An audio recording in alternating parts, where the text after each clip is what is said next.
اس لیے بنیادی طور پہ جہاں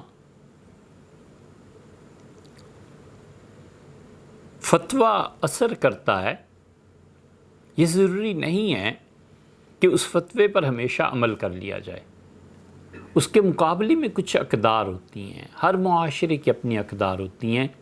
آدمی کو سوچ سمجھ کے بات کرنی چاہیے، اور سوچ سمجھ کے اگر وہ اقدار شریعت کے منافی نہیں ہیں تو اسے قائم رہنے دینا چاہیے.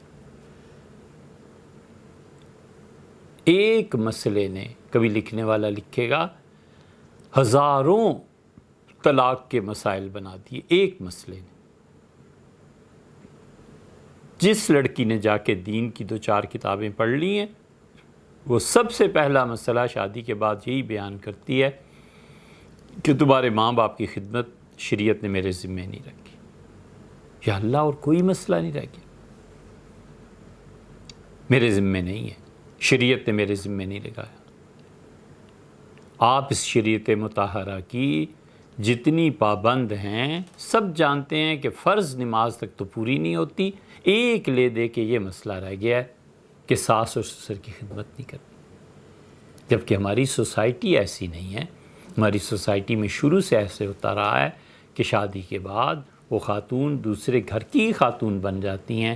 وہاں تعلق ہوتا ہے وہ ماں کی حیثیت سے، باپ کی حیثیت سے، چھوٹے بڑے کی تمیز کی حیثیت سے، اور پہلے دن جا کے کہہ دینا کہ اپنے ماں باپ کو خود سنبھالو.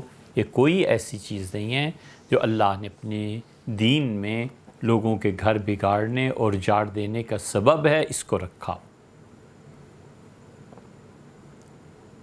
کئی چیزیں آپ دیکھیں،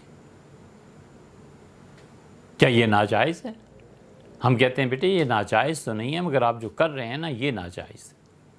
سارا دن یہ موبائل کانوں میں لگائے رکھنا اور پتہ نہیں کیا کیا چیزیں سننا، اور اس کے نتیجے میں اپنی عمر کا قیمتی حصہ برباد کر دینا. اور کوئی روک دے تو یہ ناجائز ہے. ارے یار جائز ہے، ٹھیک ہے، لیکن یہ جو کر رہے ہیں نا، بہرحال اس کی قیمت ادا کرنی پڑے گی.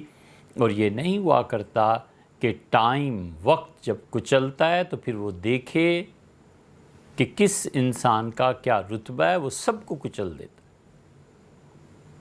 وقت کے ساتھ یہ سب چیزیں فنا ہو جاتی ہیں. اقوام ہی باقی نہیں رہنے دیتا،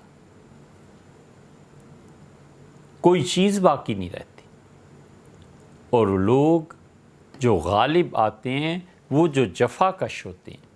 تہذیب کی بنیاد نزاکت پہ نہیں ہوتی، تہذیب کی بنیاد سٹرگل پہ ہوتی ہے. بس ایک لفظ ہے یہ سٹرگل، جد و جہد، اس سے ہوتی.